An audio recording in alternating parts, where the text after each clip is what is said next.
만사 형통하리라.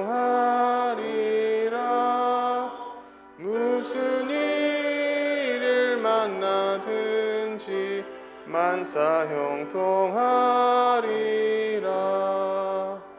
나의 갈 길 다가도록 예수 인도하시니 어려운 일 당한 때도 족한 은혜 주시네. 나는 심히 고단하고 영혼 매우 가라나 나의 앞에 반석에서 샘물 나게 하시네. 나의 앞에 반석에서 샘물 나게 하시네. 나의 갈 길 다가도록 예수 인도하시니 그의 사랑 어찌 큰지 말로 할 수 없도다. 성령 감화 받은 영혼 하늘 날아갈 때에 영영 부를 나의 찬송 예수 인도하셨네. 영영 부를 나의 찬송 예수 인도하셨네. 아멘. 김재현 목사님께서 말씀 전해 주시겠습니다.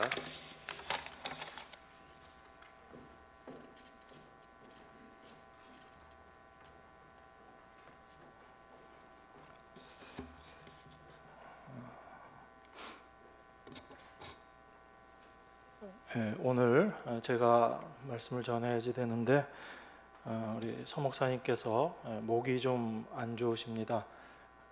얼마 전에 수도원에 집회 다녀오셨는데 아마 산행을 하시면서 찬바람이 좀 목에 들어가서 말씀하시기가 좀 불편하신 상황입니다. 그래서 어제 저에게 말씀을 좀 대신 전해달라 부탁하셔서 제가 여러분들에게 말씀 전하게 됐습니다. 서 목사님 빨리 회복되실 수 있도록 여러분 기도해 주시고 나오셔서 또 복음의 진리의 말씀 선포하실 수 있도록 여러분 위에서 기도해 주시기 바랍니다. 참 그러고 보면 주님의 일꾼으로 쓰이는 것도 우리의 원대로 되는 게 아니라 주님께서 그 모든 환경과 여건을 허락하셔야지 가능한 것이다 라는 생각이 듭니다. 우리가 주님의 일꾼으로 날마다의 삶을 살아가게 되는데 그 삶도 하나님께서 우리에게 허락하시고 우리를 인도하셔야지 그 삶도 가능한 것이다 라는 생각이 다시 듭니다.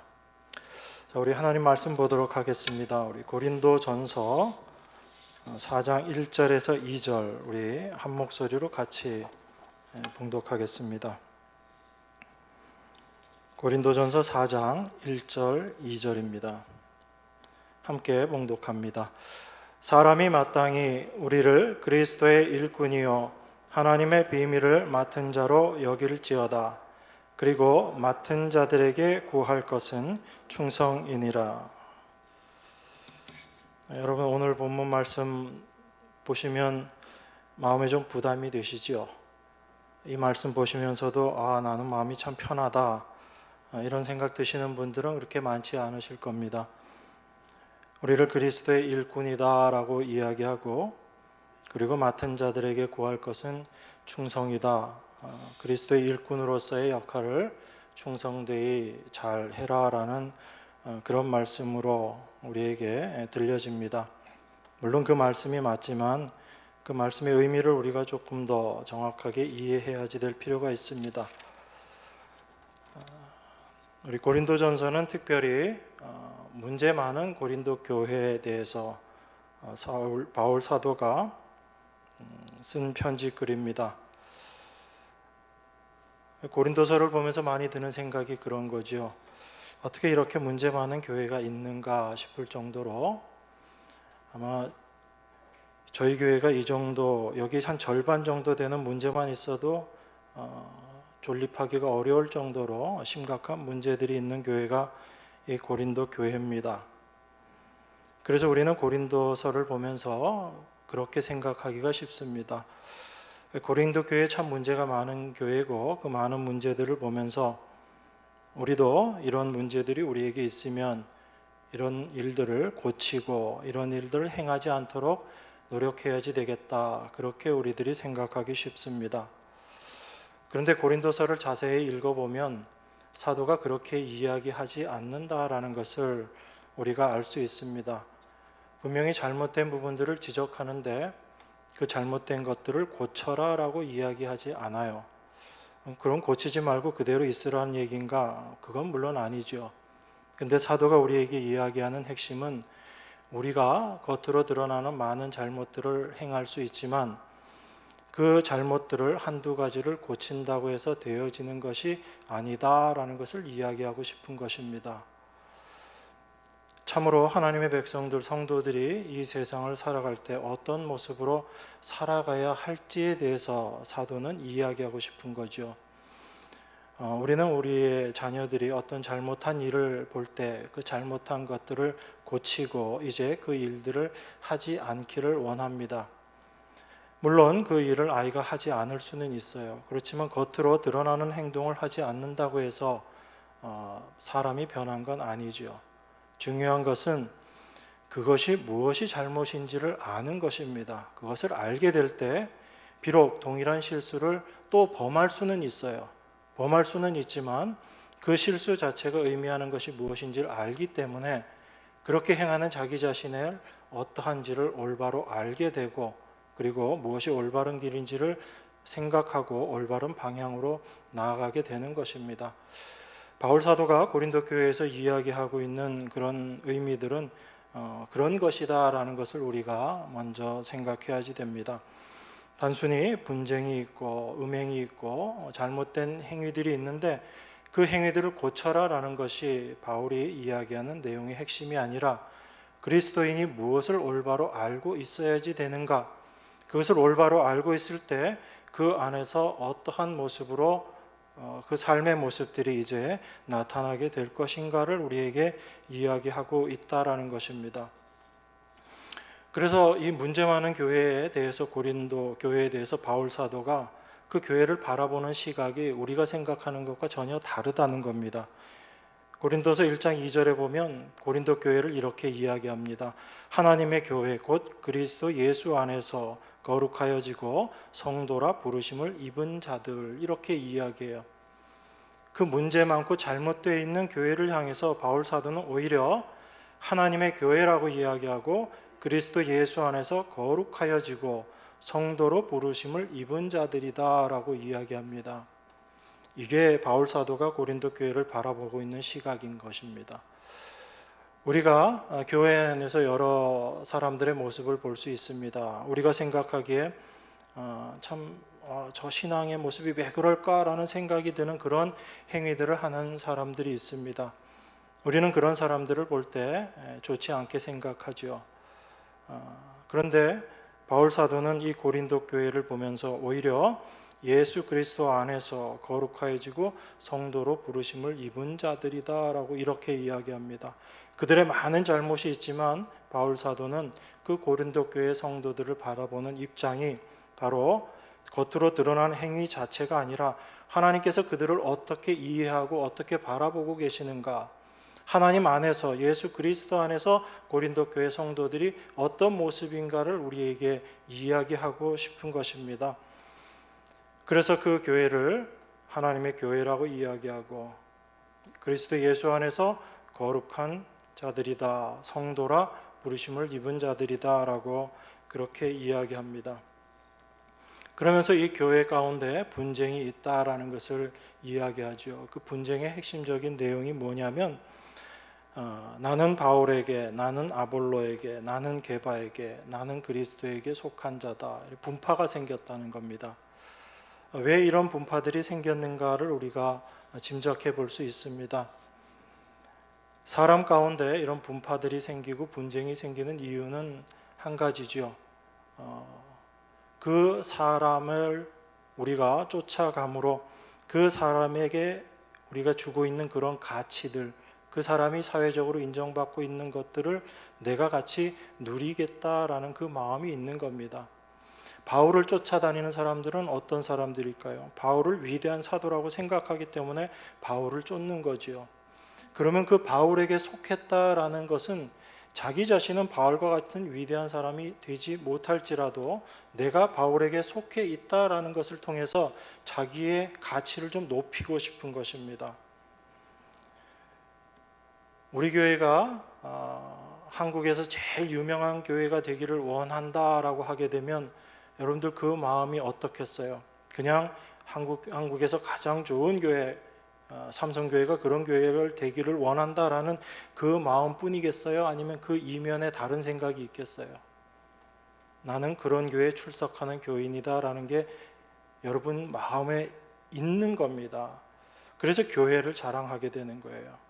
교회를 자랑함으로써 그 교회에 속해 있는 내가 높임을 받기 때문에 그렇습니다. 내 가치를 인정받고 싶은 거죠. 사람 마음 가운데 그게 다 있습니다.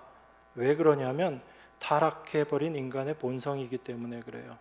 오직 하나님만 바라보고 하나님께서 만들어주신 그 모든 것들로 감사하고 살아가야지 되는 인간이 그 하나님을 떠나서 내가 하나님이 되겠다라고 생각했을 때 찾게 되는 것이 세상의 힘이거든요. 그 세상의 힘을 내가 가짐으로 말미암아 내가 세상에서 하나님처럼 살 수 있다라는 이 생각, 이게 바로 타락한 인간의 본성으로 말미암은 생각들인 것입니다. 그래서 나는 바울에게 속했다, 나는 아볼로에게 속했다라는 이런 분파, 분쟁들이 생기는 것은 바로 내가 위대하고 내가 가치 있다고 생각하는 그 사람에게 속함으로 말미암아 나도 그런 가치 있는 존재로 인정받고 싶다라는 그 마음이 있는 거예요. 이게 고린도 교회에 분파가 생겼던 목적입니다. 그런데 사도는 이러한 생각을 가지고 있는 고린도 성도들에게 너희들이 분파를 가지면, 그렇게 분쟁을 하면 안 된다라고 이야기하는 것이 아니라 오히려 십자가가 무엇인지를 설명하고 있습니다. 이렇게 하는 행동은 잘못된 것이니까 그거 하지 말어라고 이야기하는 것이 아니라 그 사람들에게 십자가의 도가 무엇인지를 가르치고 있다고요. 그래서 그 십자가의 도가 무엇인지를 올바로 알게 되면 그들의 잘못이 무엇인지를 스스로 알게 될 것이기 때문에 사도는 그렇게 이야기합니다. 그래서 그 십자가의 도를 설명하는데 이 십자가의 도가 멸망하는 자들에게는 미련한 것이다 라고 그렇게 이야기해요. 여러분, 십자가의 도가 왜 미련한 거죠? 우리가 생각하기에는 십자가의 도만큼 지혜롭고 은혜로운 게 없잖아요. 십자가의 도만큼 능력이 있는 것이 없잖아요. 그런데 왜 십자가의 도가 멸망받는 자들에게는 미련한 것이 되는 것인가? 인간의 지혜로 바라볼 때는 십자가의 도가 왜 미련한 것일 수밖에 없는가를 여러분들이 생각해 보셔야지 되는 거예요. 이걸 생각하지 않고 여러분들이 그냥 나는 예수 믿는다, 나는 십자가를 믿는다라고 생각하고 나는 하나님의 성도다라고 그렇게 생각한다면 여러분들의 삶을 올바로 성경대로 이해하고 바라볼 수 없다라는 것을 생각하셔야지 됩니다. 십자가의 도는 멸망받는 자들에게, 세상 사람들에게는 미련한 것으로 보이는 것이 십자가의 도라는 이야기예요. 왜 미련하게 보일까라는 것을 우리가 생각해야지 되는 거죠. 왜 미련하게 보일까요? 세상이 원하는 것을 십자가는 주지 않기 때문에 그렇습니다. 세상은 무엇을 원하고 살아가요? 세상에서 힘을 원하면서 살아갑니다. 그래서 사람과 사람과의 관계도 항상 무엇을 중심으로 생각을 해요? 내가 어떤 사람을 만나고 어떤 사람과 관계를 맺었을 때 이 사람이 나에게 도움이 될 것인가, 그걸 생각하고 살아갑니다. 이걸 우리가 사회관계라고 이야기해요. 인간관계가 다 여기에 물려 있는 겁니다. 그 아주 극단적인 모습을 요즘 보고 있잖아요, 여러분들. 며칠 있으면 새로운 한 사람의 결정이 될 텐데 뭐 하고 있는 거예요? 사람 세력 모으고 있는 겁니다. 힘을 모으고 있는 거예요. 그래서 많은 사람, 그 힘을 모아서 내가 힘 있는 사람이 되겠다라는 거죠. 그리고 내가 원했던 그 사람이 됨으로 말미암아 나도 그 힘 가운데 동참되는 한 사람이고 싶다라는 것이 지금 이 세상 사람들의 생각이 모습이잖아요. 너무나 분명하게 우리가 보고 있습니다. 이 세상이 추구하는 것이 그런 것들이거든요. 그런데 십자가는 우리에게 그것을 주지 않습니다. 여러분, 십자가를 보시면서 뭘 생각하세요? 여러분들이 만약에 십자가를 보시면서 나의 천국만을 생각하고 나의 구원만을 생각한다면 여러분들은 혹시 이렇게 생각할 수 있는 거예요. 내가 이 세상에서 누리고 있는 것, 내가 가지고 있는 것 그대로 있으면서 여기에 한 가지 더해서, 십자가 하나 더해서 내가 영원한 천국도 얻고 내가 구원도 얻겠다라는 생각을 가지고 여러분들이 십자가를 바라보시면 그건 십자가에 대해서 오해하고 있는 것입니다. 십자가는 결코 그런 게 아니거든요. 우리가 십자가 앞에 서게 되면 내가 지금까지 인정하고 있었던 내 자신에 대해서 무너지는 것들을 경험하게 됩니다. 내가 힘이라고 생각했던 것들을 다 내려놓을 수밖에 없다라는 것을 경험하게 돼요. 그것이 우리가 십자가 앞에 섰을 때의 모습입니다. 여러분들이 예수 그리스도의 십자가 앞에 섰을 때 여러분 자신들을 바라보면서 어떤 생각이 들어요?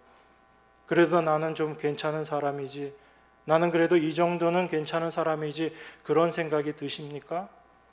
만약에 여러분들에게 아주 작은 것이라도 정말 하나님 보시기에 쓸만한 것이 있다면, 하나님께서 받아들이시고 하나님께서 용납하실 만한 것이 여러분들에게 있다면 예수님께서 십자가에 달려 죽으실 이유가 없는 거예요. 여러분, 그걸 먼저 아셔야지 됩니다. 만약 우리가 하나님 앞에 뭔가 하나라도 내세울 것이 있는 존재라면, 우리의 것을 가지고 하나님 앞으로 나아갈 수 있는 존재라면 예수님께서 십자가에 달려 죽으실 필요가 없어요. 그냥 우리 안에 있는 것들을 가지고 열심히 하나님 섬겨서 그 믿음 가지고 하나님 나라로 동참해라라고 하나님께서 말씀하실 겁니다. 그런데 그 십자가에서 예수님, 하나님이신 당신이 죽으신 거예요. 그 이야기는 우리 인간은 십자가 앞에 섰을 때 하나님 앞에 내세울 것이 아무것도 없다라는 것입니다. 내가 가지고 있었던 그 어떤 것들도 십자가 앞에서는 아무 의미 없다라는 것을 여러분들이 깨닫게 되셔야지 돼요. 그래서 십자가는 인간의 모든 힘을 부정해버립니다. 인간의 모든 가치를 부정해버리거든요. 그런 십자가를 이 세상 사람들이 어떻게 생각할 것 같아요? 정말 귀하다, 정말 그 십자가를 내가 꼭 붙들어야 되겠다, 그렇게 생각하지 않잖아요. 세상은 그 십자가를 쓸모없는 것이라고 생각합니다. 필요 없는 것이라고 생각해요. 그래서 예수 그리스도에 대해서 이야기할 때 어떻게 이야기합니까? 그 유대인들이 버린, 세상 사람들이 버린 그 돌이 모퉁이 돌이 되었다라고 이야기하는 거예요. 세상 사람들은 쓸모없다고 버려버린 그 돌이 바로 하나님의 집을 완성하는 모퉁이 돌이 되었다라고 성경이 이야기하고 있습니다. 우리가 그것을 분명히 알아야지 돼요. 그래서 십자가의 도가 이 세상 사람들, 세상 지혜, 멸망받을 자들에게는 미련하게 보일 수밖에 없는 거예요. 인간의 가치를 높여주는 것이 아니고, 인간의 존재를 더 세워주는 것이 아니고, 인간은 아무것도 할 수 없는 존재라는 것을 이야기하고, 인간의 무능과 인간의 불능을 이야기하고 있기 때문에 세상 사람들에게는 이 십자가가 미련한 것일 수밖에 없다라는 것입니다. 그렇게 힘을 추구하는 모습이 십자가 앞에서 다 무너져야지 되는 거예요. 그래서 사도는 나는 아볼로, 나는 바울에 속했다라고 이야기하는 그 고린도 성도들에게 십자가의 도가 무엇인지를 이야기하고 있는 것입니다. 이 세상에서 인간의 존재 가치를 내세우고 그 가치를 추구하면서 누구에게 속했다라고 생각하며 살아가는 그 성도들의 잘못이 무엇인지를 바울은 십자가라는 것을 내세우면서 깨닫게 하는 거예요. 너희가 추구하고 있는 바울이라는 존재가 어떠한 존재인지, 아볼로라는 존재가 어떠한 존재인지 너희가 십자가 앞에서 발견하게 된다면 나는 누구에게 속했다라는 것이 얼마나 무의미한 것인지를 알게 될 것이다 라는 것을 바울은 이야기하고 싶은 것입니다. 그래서 하나님의 지혜를 세상 지혜는 절대로 깨달을 수 없고 이해할 수 없다라는 것입니다. 이 세상은 강한 것을 추구하고 힘을 추구하고 살아가지만 오히려 십자가 앞에서는 그 모든 것들이 무익한 것으로 드러날 수밖에 없고, 그런데 하나님의 택하신 백성, 하나님의 영이 임한 자들은 그 하나님의 지혜로 말미암아 십자가의 존귀함을 깨닫게 된다라는 것이 사도가 계속해서 이야기하고 있는 것입니다. 그래서 그 십자가만이 우리에게 지혜와 의로움과 거룩함과 구속함이 되셨다라고 이야기하고 있는 거예요. 인간의 어떤 잘남이 아니라 그 십자가 자체가, 그 십자가만이 우리에게 가장 귀중한 지혜와 의로움과 거룩함과 구속함이 되었다. 이것이 사도가 우리에게 이야기하고 있는 것입니다. 그래서 내가 예수 그리스도와 그의 십자가에 못 박히신 것 외에는 아무것도 알지 아니하기로 작정했다라고 이야기하는 거예요. 다른 그 어떤 것들도 나에겐 필요 없다라는 것입니다. 세상 사람들이 멸시하고 보잘것없다고 여기고 미련하다고 생각하는 그 십자가 하나만을 나는 알기를 원하고 그것만을 자랑하기를 원한다. 이것이 사도의 고백이에요. 우리가 입에 달린 소리로 십자가를 자랑합니다라는 그 정도의 차원이 아닌 겁니다.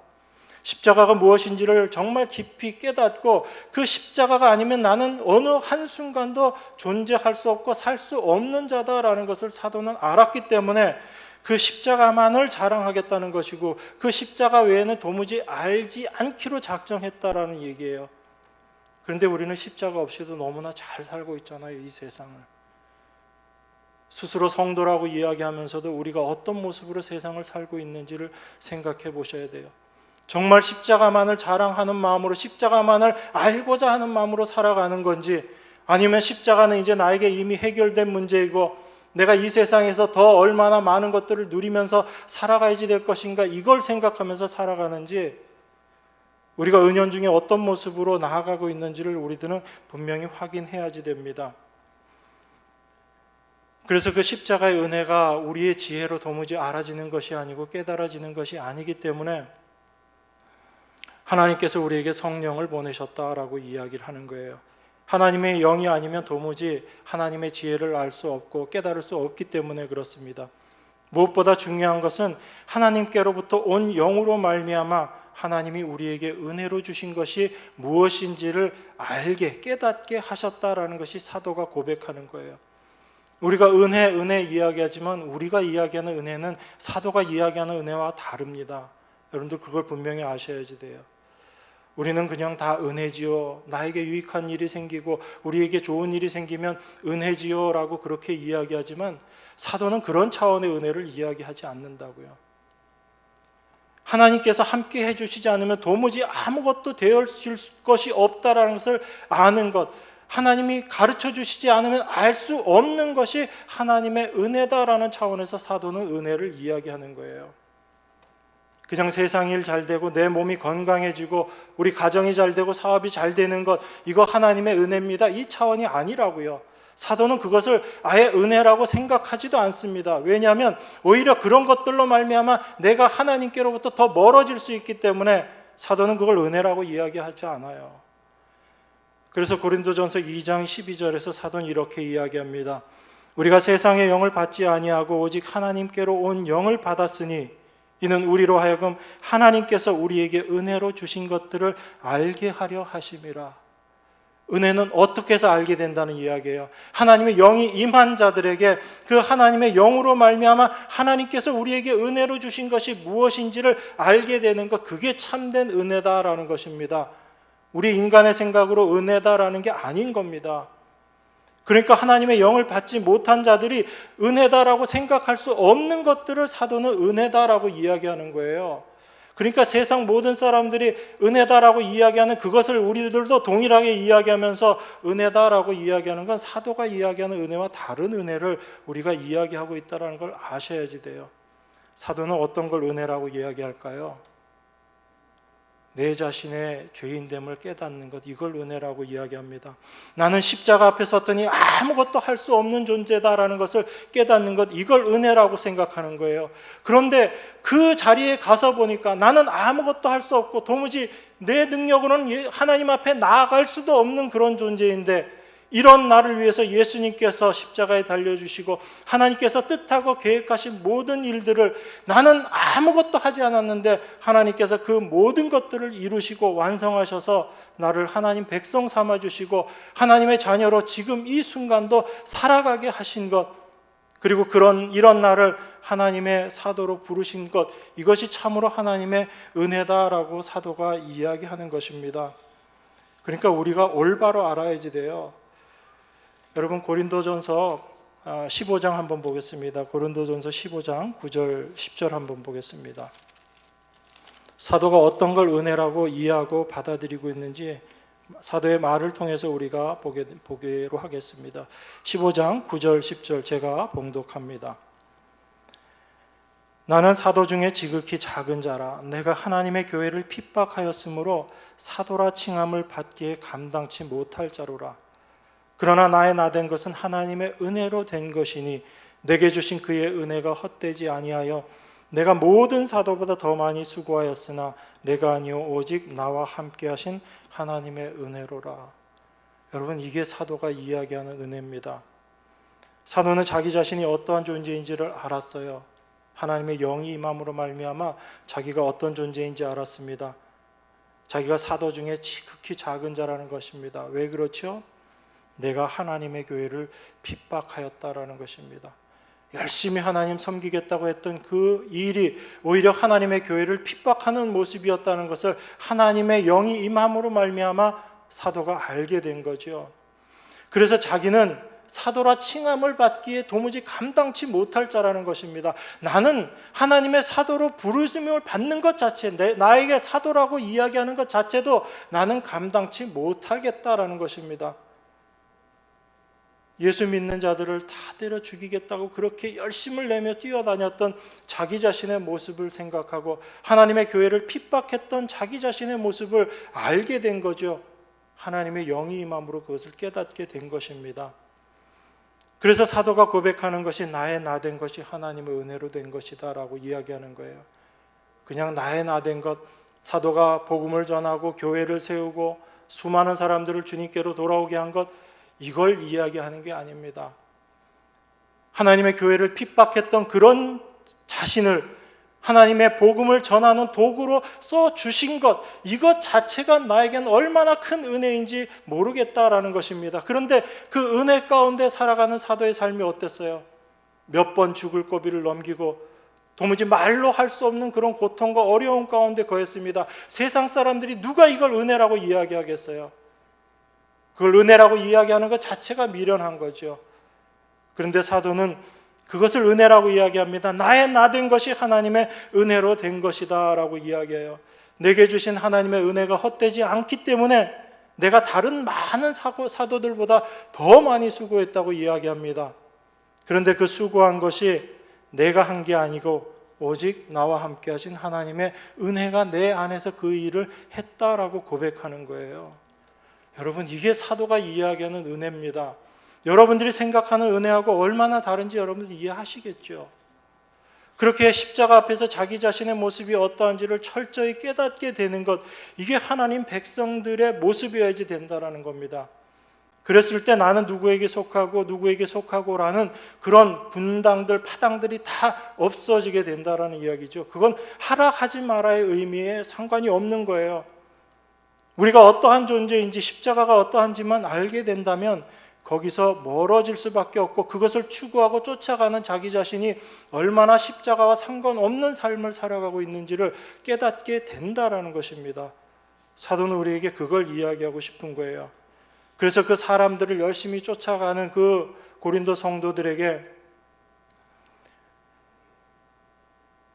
하나님이 하신 일이 무엇인지를 우리에게 이야기합니다. 그런 생각을 하고 있는 고린도 성도들을 그리스도 안에서 어린아이들이라고 이야기하고, 그런 어린아이와 같은 행동을 하는 자들을 육신에 속한 것과 같은 행동을 하는 어린아이라고 이야기하면서 사도가 3장에서 이야기하는 것이 나는 심었고 아볼로는 물을 주었으되 오직 하나님은 자라나게 하셨다, 이렇게 이야기를 해요. 인간의 행위를 완전히 부정해버리는 겁니다, 여러분. 7절에서 뭐라고 이야기합니까? 3장 7절에서 그런즉 심는 이나 물 주는 이는 아무것도 아니로되 오직 자라나게 하시는 하나님뿐이니라. 심는 이, 물 주는 이는 어떻다고요? 아무것도 아니라고 이야기하잖아요. 이게 바울 사도가 겸손해서 내가 열심히 했는데 이거 사실 아무것도 아니야, 이렇게 겸손한 말이에요. 우리가 그런 생각을 하고 있으니까 사도도 그럴 것이다 라고 생각하고 말씀을 봅니다. 사도는 그게 아니에요. 정말 내가 하는 일은 아무것도 아니다라는 걸 알았기 때문에 이 이야기를 하는 것입니다. 심는 이나 물 주는 이는 아무것도 아니고 오직 자라나게 하시는 이는 하나님뿐이다 라고 이야기를 합니다. 우리는 어떻게 생각해요? 그래도 하나님이 자라나게 하시려면 심는 것도 있어야 되고 물 주는 것도 있어야 되지 않느냐? 나는 심었고 누구는 물도 줬으니까 이 심고 물 주는 것도 있어야지 하나님께서 자라게 하실 것이 아니냐? 우린 그렇게 생각해요. 뭐죠? 끝까지 내 행위를 포기 못하겠다는 겁니다. 심고 물 줬던 내 행위를 포기하지 못하겠다는 거예요. 이게 우리들의 생각입니다. 행위를 포기하지 못하는 것. 그런데 사도는 뭐라고 이야기하냐면 3장 5절에서 이렇게 이야기합니다. 아볼로는 무엇이며 바울은 무엇이뇨? 저희는 주께서 각각 주신 대로 너희로 하여금 믿게 한 사역자들이니라.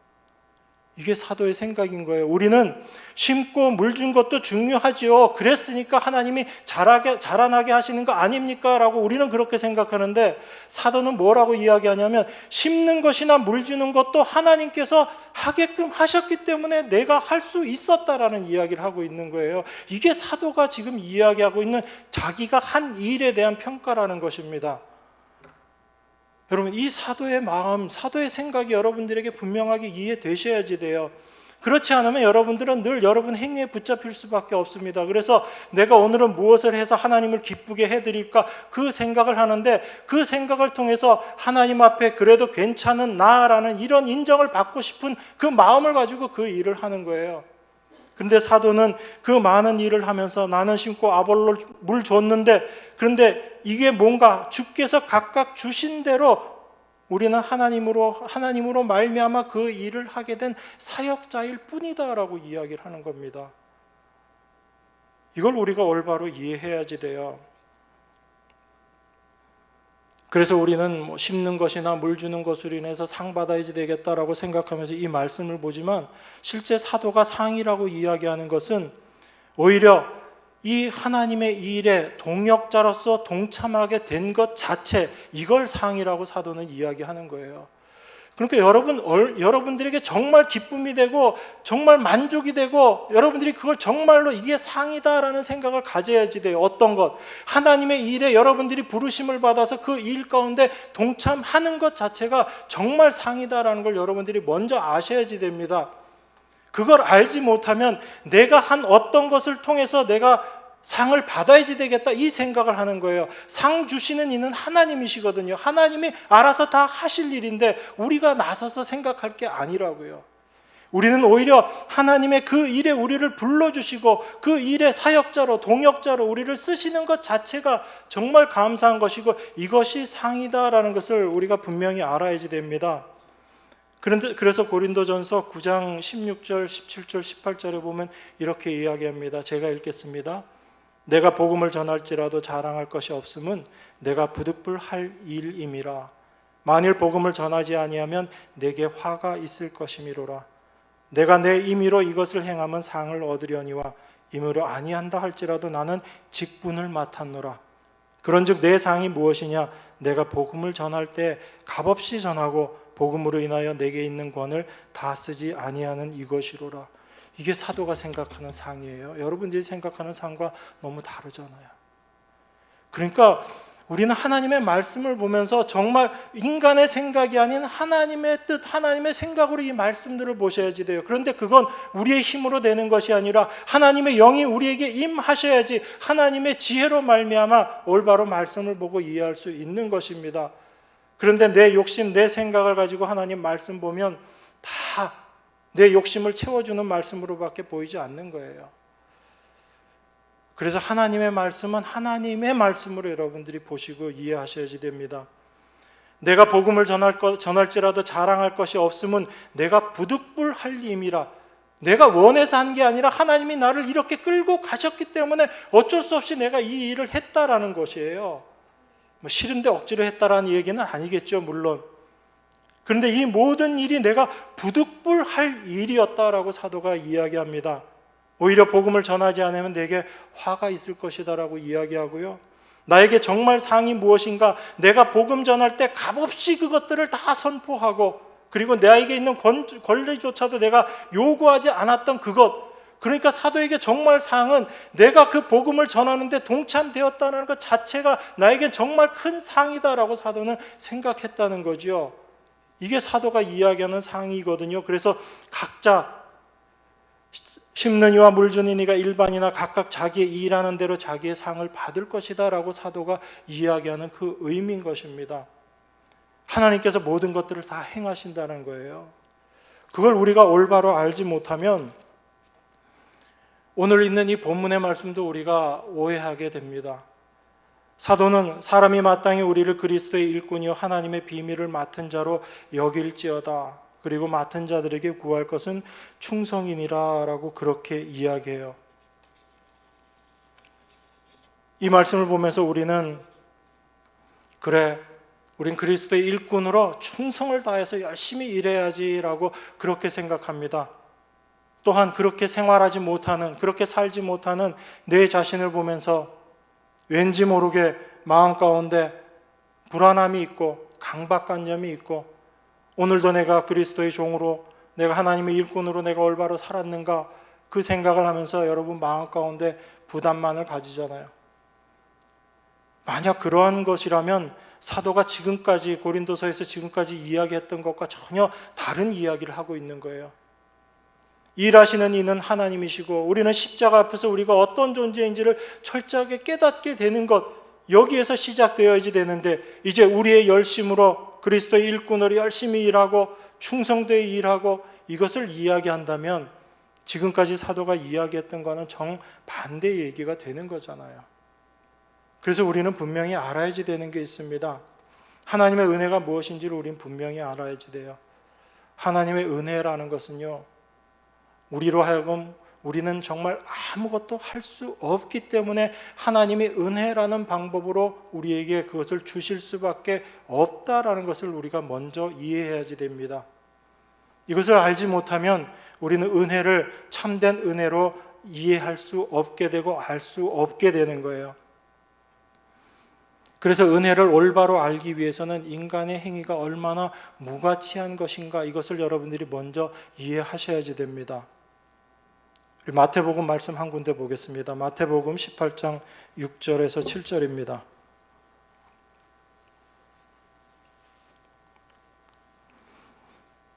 제가 봉독하겠습니다. 누구든지 나를 믿는 이 소자 중 하나를 실족게 하면 차라리 연자맷돌을 그 목에 달리우고 깊은 바다에 빠뜨리는 것이 나으리라. 실족게 하는 일들이 있음을 인하여 세상에 화가 있도다. 실족게 하는 일이 없을 수는 없으나 실족해 하는 그 사람에게는 화가 있도다. 이 소자는 예수님께서 말씀하신 너희가 어린아이 같이 되지 않으면 절단코 천국 들어가지 못한다라고 얘기하는, 낮아져야지 된다라고 이야기하는 어린아이거든요. 가끔 저는 그것도 생각합니다. 우리가 낮아지면 하나님의 은혜가 임하잖아요. 그죠? 여러분 다 아시죠? 근데 제가 한번 여러분에게 여쭤보겠습니다. 여러분 어떻게 하면 낮아지죠? 저는 하나님 은혜 정말 받고 싶거든요. 그래서 저 정말 낮아지고 싶어요.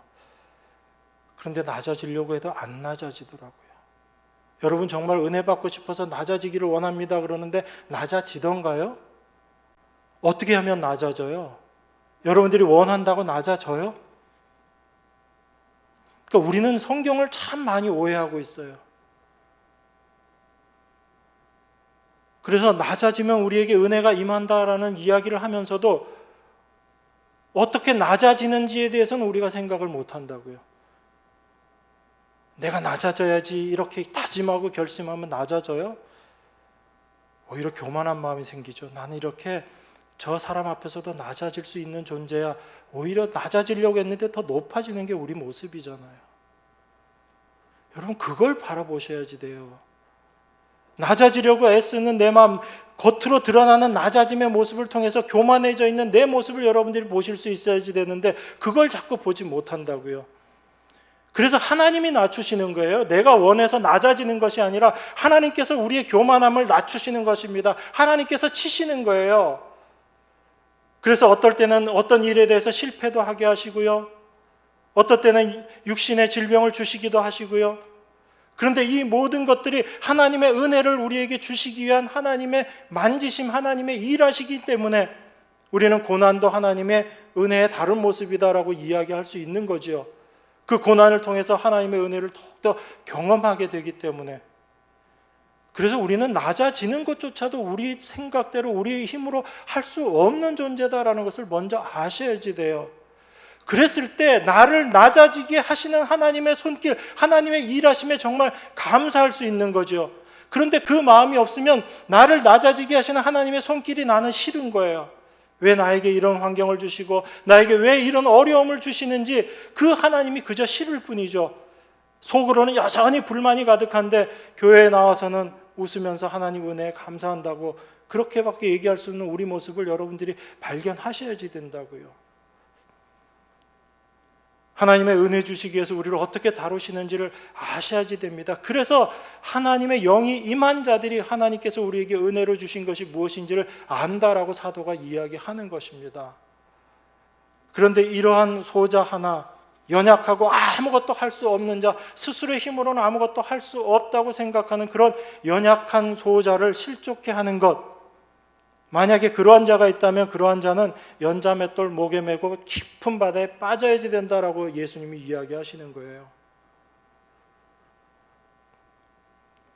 그 어린 소자들로 하여금 마음의 상처를 입게 하고 마음을 아프게 하고 죄에 빠지게 하는 그러한 일을 만약에 한다면 우리는 다 연자맷돌 목에 메고 바다로 뛰어들어야지 되는 그러한 자라는 얘기입니다. 그런데 예수님이 뭐라고 이야기하세요?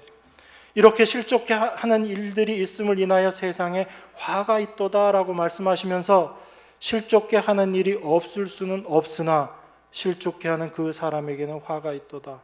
실족해 하는 일이 없을 수는 없다라고 이야기해요. 우리가 다 이렇게 어린 소자들을 실족해 하는 일을 하면서 이 세상을 살아가고 있다라는 거예요. 우리는 용서를 이야기하기 전에 내가 다른 사람에게 어떻게 행동하는지를 먼저 아셔야지 돼요. 이 사람을 용서하지 못했는데 이제 용서하는 자가 되었다. 이게 여러분들의 자랑이 되어서는 안 되고요. 나는 내가 부지불식간에 나는 알지도 못하고 나는 생각하지도 않았는데 다른 사람을 실족해 하는 그런 존재였구나라는 걸 여러분들이 아셔야지 된다고요. 여러분들의 행동 하나, 여러분들의 말 하나, 여러분들의 표정 하나로 말미암아 소자들이 실족해 되는 일들이 비일비재하다는 걸 여러분들이 먼저 아셔야지 돼요. 그래야 될 때 나라는 존재가 하나님 앞에서 어떤 존재인지를 여러분들이 알게 되는 거라고요. 그러면 예수님이 분명 말씀하시잖아요. 실족해 하는 일이 없을 수는 없다라고 이야기하십니다. 우리 모두는 소자들을 실족해 하는 일을 하면서 살아가고 있다라는 이야기예요. 그럼 우린 다 어떻게 해야지 됩니까? 전부 연자맷돌 메고 저하고 같이 뛰어들어야지 되는 거예요. 이 말씀은 뭐냐면 우리는 다 이렇게 화를 당할 수밖에, 화를 받을 수밖에 없는 존재라는 겁니다. 예수님 앞에 저주받을 수밖에 없는 존재들이 바로 우리들이라는 거예요. 여러분들이 내가 어떠한지, 여러분 자신이 어떠한지 말씀을 통해서 이렇게 깨달아야지 되는 것입니다. 예수님은 지금 실족해 하는 일을 하지 말아라라는 이 말씀을 하시는 게 아니라 우리 모두는 소자들을 실족해 받게 할 수 없는 그런 저주의 존재다. 저주받고 심판받을 수밖에 없는 존재다. 너희는 그걸 알아야지 된다라고 지금 우리에게 말씀하고 계신 거거든요. 그런데 이 말씀 보면서 실족해 하는 일 하지 말아야지라고 생각하는 것은 여전히 자기의 행위에 가치를 두고 나는 이렇게 할 수 있다라고 생각하면서 자기를 바라보고 이해하고 있는 거죠. 자기는 그런 괜찮은 행동할 수 있다라고 생각하는 것입니다.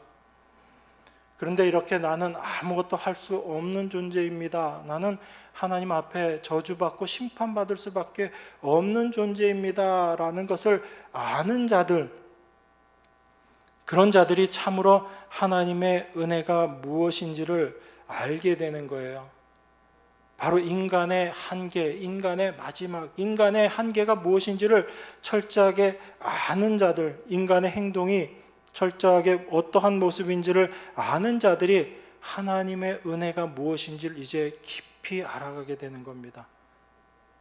그러니까 그런 거 없이 우리가 하나님의 은혜를 이야기한다는 건 얼마나 은혜와 상관없이 은혜를 모르고 하는 이야기들인가라는 것을 우리가 올바로 생각해야지 돼요. 그래서 사도가 우리에게 그리스도의 일꾼이고 맡은 자들에게 구할 것은 충성이다라고 이야기하는 이 말씀 속에 용서의 은혜가 무엇인지, 우리 행위의 무가치함이 무엇인지를 분명히 알게 되는 자들이 그리스도의 일꾼으로 충성을 다하는 그런 자로 살아가게 될 것이다 라는 것을 이야기합니다. 그래서 우리가 그리스도의 일꾼이다라고 스스로를 생각할 때 우리가 분명히 알아야지 되는 것은 우리의 모든 일은 우리의 힘, 우리의 실력, 우리의 능력으로 된 것이 아니라 하나님께서 그 모든 일을 하신 결과다라는 것을 여러분들이 인정하시고 깨달으셔야 되는 거예요. 그게 사도가 나의 나된 것이 하나님의 은혜다라고 고백했던 그 모습인 것입니다.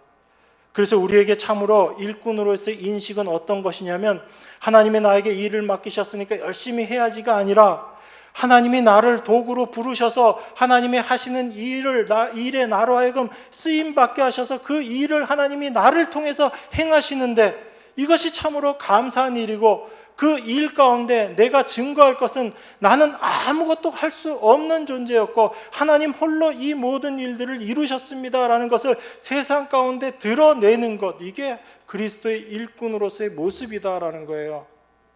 그런데 우리는 어떤 모습으로 살아가고 있어요?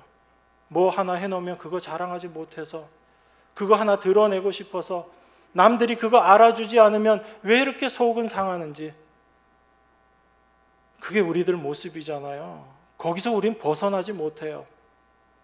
그럼 벗어나지 못하니까 그 모습으로 영원히 살아라, 그것이 아니라 그 모습을 보면서 여전히 내 의를 가지고 내 모습을 생각하며 살아가는 내 모습을 보면서 이런 나를 구원하여 주신 하나님의 은혜가 얼마나 크고 놀라운 것인가, 우리는 그걸 깨달으면서 그 하나님을 바라보셔야지 되는 거죠. 그게 하나님의 일꾼으로서 그리스도를 증거하는 거거든요. 그게 되어지지 않으면 나는 일꾼으로서 이걸 했네 저걸 했네 그 이야기, 그 생각밖에 나오지 않게 되고, 내가 행한 일을 가지고 나의 자랑으로 삼는 그 모습밖에 나오지 않게 되는 것입니다. 이건 그리스도의 일꾼의 모습이 아닌 거예요.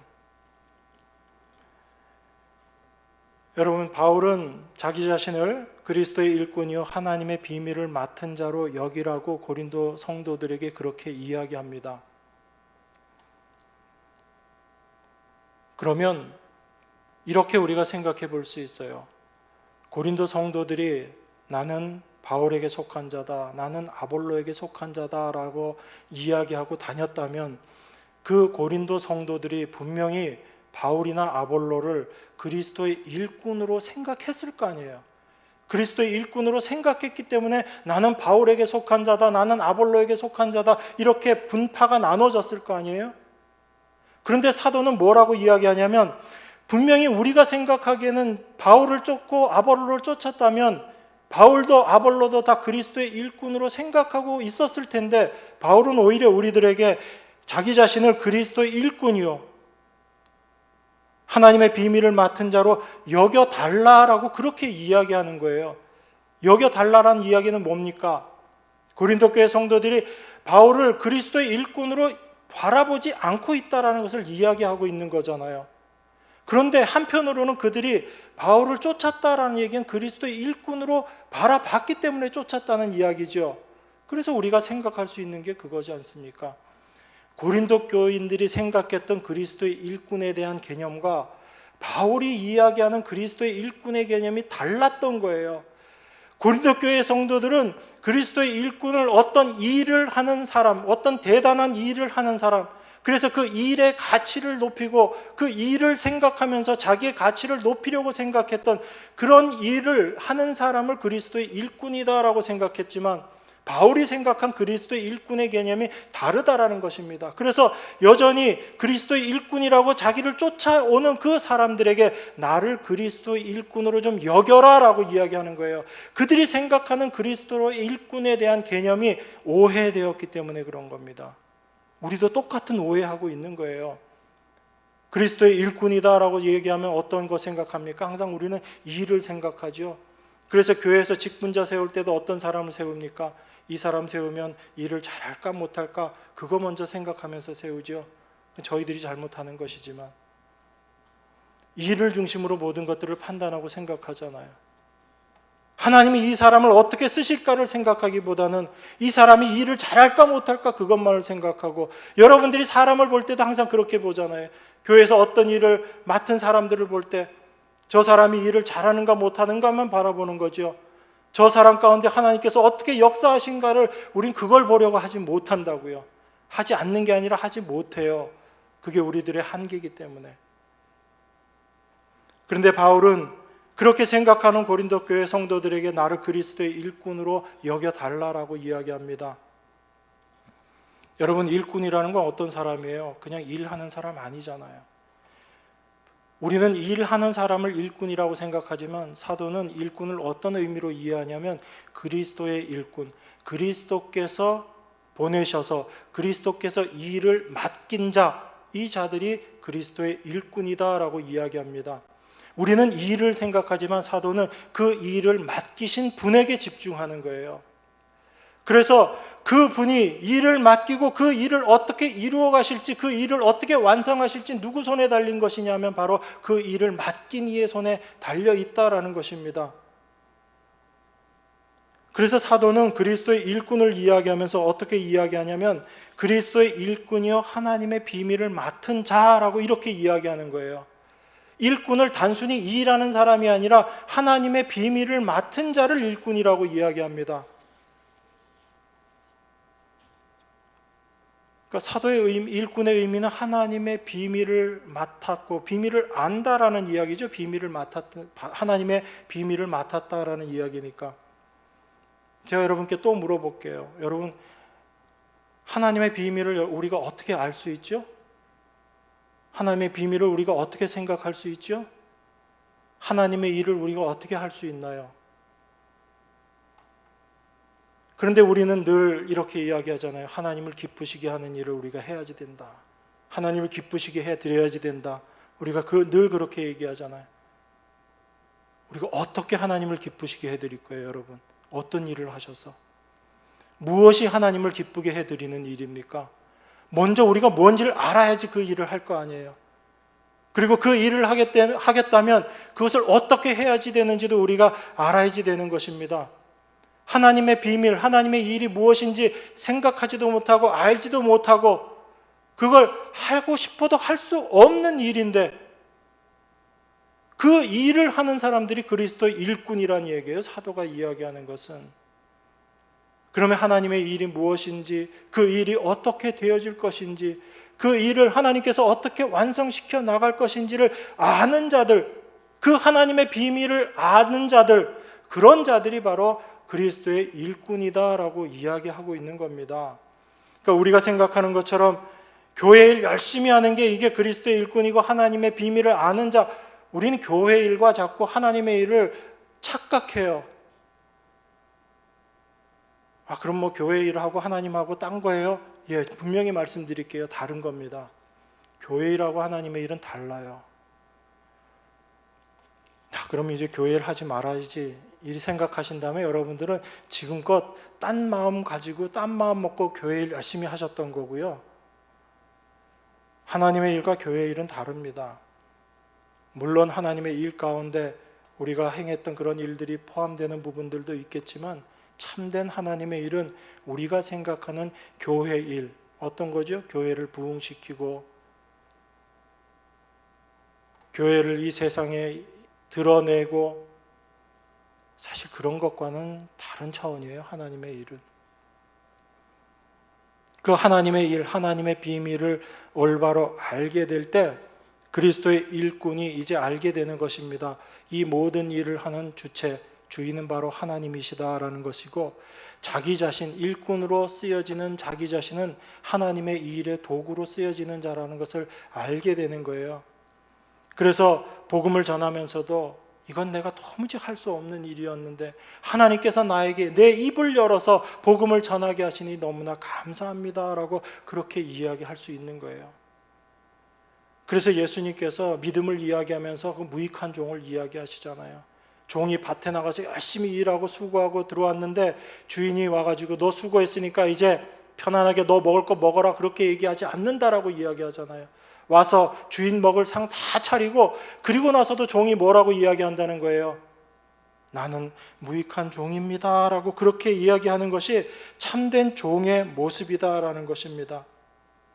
나는 내가 뭘 잘나서 이 일을 한 것이 아니라 하나님께서 나에게 이 일을 맡기셨음으로 말미암아 내가 이 일을 하게 된 것입니다. 나는 오히려 무익한 종입니다 라고 그렇게 고백하는 자들이 참된 믿음 가운데 있는 하나님의 종이다라고 예수님께서 이야기하시잖아요. 그래서 우리는 우리 자신이 어떤 자인지 분명히 알아야지 됩니다. 그것을 우리가 알지 못하면 여전히 어떤 일을 하더라도 그 일을 통해서 내 자랑이 나올 수밖에 없다라는 것을 우리가 분명히 생각해야지 됩니다. 여러분, 맡은 자들에게 구할 것은 충성이라고 그러잖아요. 충성이 어떤 거죠? 어떤 걸 충성이라고 이야기해요? 몸과 마음을 다해서 열심히 일하는 것, 이거 충성 맞죠? 그런데 만약에 우리가 이 몸과 마음을 다해서 열심히 하는 것, 이걸 내 자신을 위해서 일한다면 이걸 충성이라고 이야기하지 않죠. 누구를 위해서 해야지 되는 거예요? 다 아시잖아요, 그죠? 그런데 여전히 우리는 어떤 일을 행하고 나서 그 일 행한 것 가지고 내 자랑으로 삼으려고 하고 이 일을 내가 한 것을 가지고 드러내고 싶어 한다라는 것입니다. 그런데 그건 충성이 아니다라는 거예요. 사실 이 충성 충자의 한자가 묘하게 그 의미를 잘 표시하고 있는데, 충성 충자가 어떻게 쓰여 있어요? 가운데 중자 밑에 마음 심자 있는 게 충성 충자잖아요. 그 마음이 딱 한 곳만 향해 있다라는 거죠. 좌우로 흩어지지 않고 한 곳만 향해 있는 것, 이게 충성이라는 얘기입니다. 충이라는 얘기예요. 우리의 마음이 다른 어떤 곳으로도 흩어지지 않고 예수 그리스도 하나님께로만 향하고 있는 것, 이걸 우린 충성이라고 이야기해요. 우리는 열심히 일하고 애쓰고 수고하는 것, 이걸 충성이라고 생각하기 쉽지만 오히려 정말 제대로 된 충성은 우리의 모든 일 가운데 하나님만이 주인 되시고 그 하나님만을 향해서 가고 있는 것, 그걸 성경은 오히려 충성이다라고 이야기합니다. 그래서 그리스도라는 이 중심에서 절대로 벗어나면 안 되는 거예요. 우리 고린도후서 말씀 한 군데 보겠습니다. 고린도후서 3장 2절에서 우리 6절까지.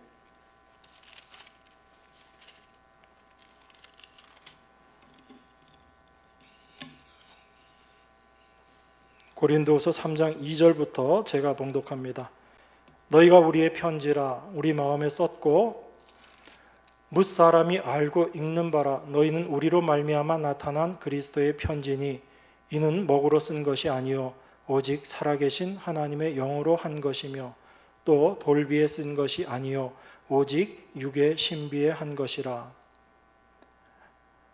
우리가 그리스도로 말미암아 하나님을 향하여 이 같은 확신이 있으니 우리가 무슨 일이든지 우리에게서 난 것 같이 생각하여 스스로 만족할 것이 아니니 우리의 만족은 오직 하나님께로서 났느니라. 저가 또 우리로 새 언약의 일꾼 되기에 만족해 하셨으니 의문으로 하지 아니하고 오직 영으로 함이니 의문은 죽이는 것이요 영은 살리는 것임이니라. 우리를 그리스도의 편지라고 이야기합니다. 우리를 통해서 예수 그리스도를 드러내고 하나님을 드러내는 것, 이것이 바로 하나님 성도들의 모습이다라고 이야기를 해요. 그런데 사도는 이렇게 이야기합니다. 5절입니다. 우리가 무슨 일이든지 우리에게서 난 것 같이 생각하여 스스로 만족할 것이 아니니 우리의 만족은 오직 하나님께로서 났느니라. 우리를 통해서 어떤 일들, 어떤 결과물들이 나오더라도 이게 우리에게서 난 것이 아니다라는 거죠. 우리가 그리스도의 편지로 이 세상 가운데 살아가게 되고 그 일들을 감당하게 될 텐데, 그런데 우리가 그리스도의 편지로 드러나게 되는 이 일들이 우리에게서 난 것이 아니다라고 이야기합니다. 오히려 뭐라고 이야기하죠? 우리의 만족은 오직 하나님께로서 낳느니라. 하나님께서 이 모든 것들을 우리에게 나타나게 하시고 우리로 하여금 만족되게 하셨다라는 것입니다. 이 일을 하는 자들이 바로 새 언약의 일꾼이다라고 이야기해요. 그런데 이 새 언약의 일꾼이 어떤 자들입니까? 6절 7절 같이 한번 읽겠습니다. 저가 또 우리로 새 언약의 일꾼 되기에 만족해 하셨으니 의문으로 하지 아니하고 오직 영으로 함이니 의문은 죽이는 것이요 영은 살리는 것임이니라. 돌에 써서 새긴 죽게 하는 의문의 직분도 영광이 있어 이스라엘 자손들이 모세의 얼굴에 없어질 영광을 인하여 그 얼굴을 주목하지 못하였거든. 8절 보면 하물며 영의 직분이 더욱 영광이 있지 아니하겠느냐 이렇게 이야기합니다. 새 언약의 일꾼을 이야기하는데 이것을 의문에 속한 것, 의문으로 하는 것과 영으로 하는 것이라고 그렇게 이야기합니다. 그리고 이 새 언약의 일꾼으로 우리를 다 세우셨다라고 이야기해요. 여러분, 새 언약이 어떤 거죠? 율법과 새 언약의 차이가 어떤 겁니까? 우리가 이해하기로는 율법은 우리가 뭔가를 해야지 되는 거죠.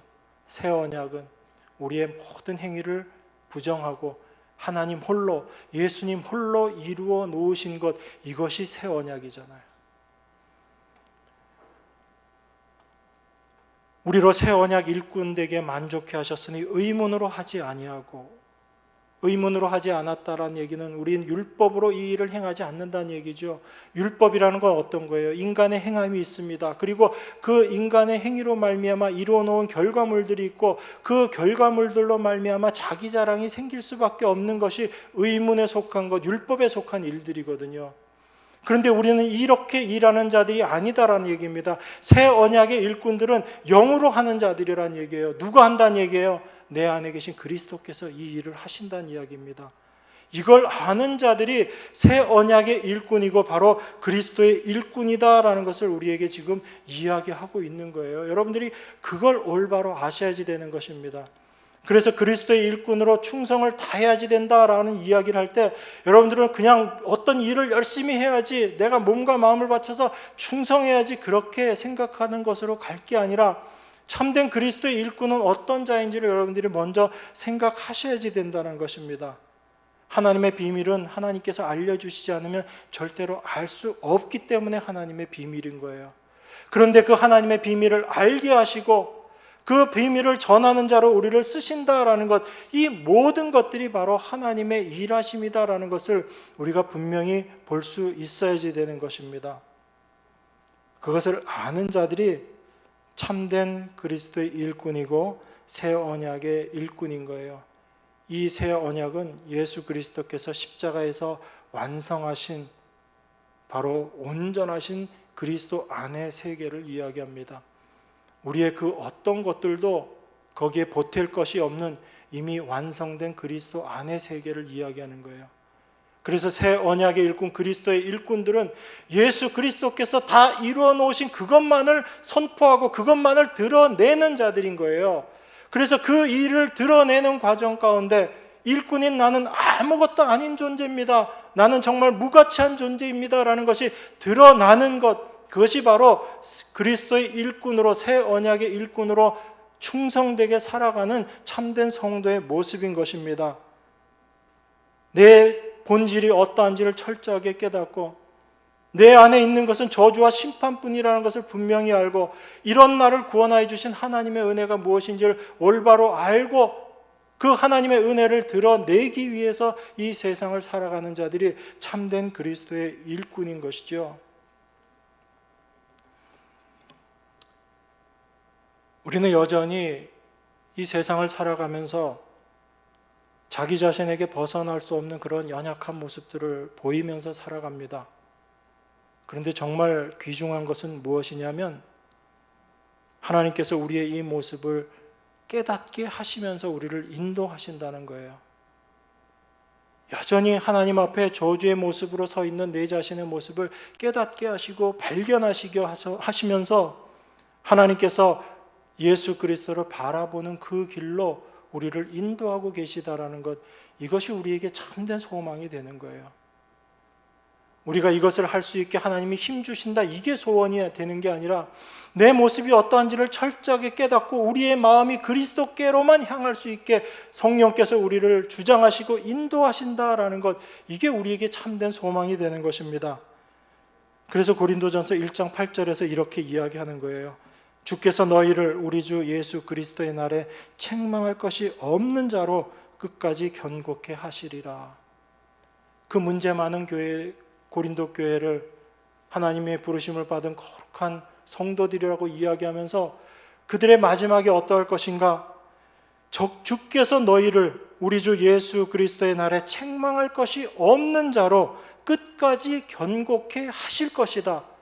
이게 하나님의 하실 일이라는 거예요. 우리가 그 일을 우리 힘으로 해나간다는 것이 아니라, 사도는 지금 누구를 바라보고 있냐면 고린도 교회 성도들을 바라보고 있는 것이 아니라 그 성도들을 주관하고 계시는 하나님을 지금 보고 있는 거예요.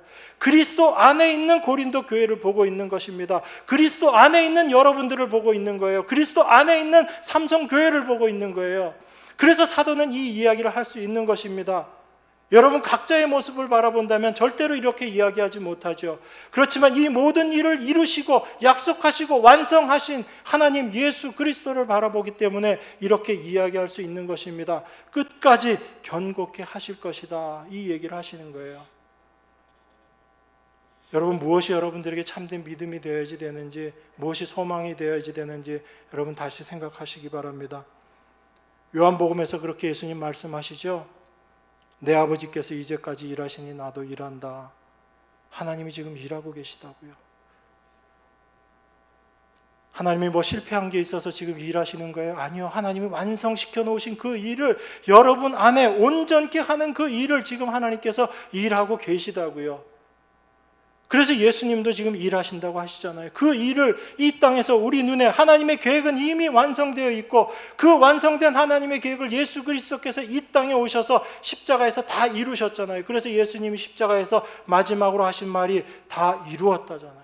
완성하셨다는 거죠. 우리 눈에 보이는 모습으로 완성해 주셨다는 거예요. 믿음의 눈에 보이게 완성해 주셨다는 겁니다. 그 하나님이 우리 안에 그 믿음이 온전케 되기 위해 지금도 일하고 계시다는 얘기예요. 성령은 어떻게 이야기합니까? 말할 수 없는 탄식으로 우리를 위해서 친히 간구하고 계시다라고 이야기해요. 우리는 여전히 연약해서 그 하나님 말씀대로 순종하지 못하고 하나님 말씀대로 살기를 원하지 못하는 것이 우리들의 본성인데, 성령께서 우리 안에 간구하심으로 말미암아 성도 안에 하나님의 일을 이루시고 완성하시도록 지금 하나님 앞에 간구하고 계시다는 얘기예요. 예수님은요, 여전히 지금 하나님 보호자 우편에서 우리를 위해서 간구하고 계시다고 이야기하잖아요. 이 삼위 하나님께서 우리를 위해서 기도하고 계시고 그 모든 일들을 하나님 뜻 가운데 이미 완성되었음을 우리라고 믿게 하고 참된 소망 가운데 거하게 하시는 것, 이것이 하나님의 일이신 거예요. 우리는 이걸 드러내는 자들로 사는 것입니다. 그 하나님의 완성된 일, 하나님의 일 가운데 우리는 얼마나 부족하고 연약하고 무능한 존재인지를 깨닫게 하심으로 말미암아 하나님의 영광이 무엇인지, 하나님의 일하심이 무엇인지 이 세상 가운데 온전히 드러내는 그리스도의 편지로 살아가는 것, 이게 바로 새 언약의 일꾼이고 그리스도의 일꾼으로 충성을 다하며 살아가는 성도들의 참된 모습인 것입니다. 이 하나님을 여러분들이 믿음의 눈으로 바라볼 수 있게 되기를 원합니다. 여러분 자신이 하나님을 위해서 뭘 해야지 될까라는 것을 생각하기보다 하나님이 어떤 분이신지를 먼저 아시고 하나님께서 이루어 놓으시고 완성하신 그 십자가의 비밀이 무엇인지를 먼저 올바로 깨달으시게 될 때 여러분 안에 참된 자유함이 있을 거예요. 어려움과 고통스러운 이 세상을 살아가는 길이지만 여러분 안에 참된 찬송이 있을 것입니다. 하나님의 일하심을 우리가 믿음의 눈으로 바라보기 때문에 그렇습니다. 이 은혜가 여러분의 날마다의 삶 가운데 늘 충만하시기를 주님의 이름으로 축원합니다. 기도하겠습니다. 하나님 아버지 감사합니다. 십자가의 은혜가 무엇인지, 하나님의 일하심이 무엇인지 말씀을 통해서 묵상했습니다. 성령께서 우리 안에 참된 하나님의 진리로 되새김질하게 하시고 우리 안에 깨닫게 하시고 우리 안에서 이루어 주실 줄 믿습니다. 오직 그 주님만 바라보며 나아가는 저희들 모두가 될 수 있도록 은혜 더하여 주시고 축복하여 주시옵소서. 우리를 위해서 십자가에 달리시고 모든 것들을 하나님의 뜻대로 다 이루시고 하나님 보좌 우편에서 우리를 위해 간구하고 계시는 예수 그리스도 이름으로 기도드리옵나이다. 아멘.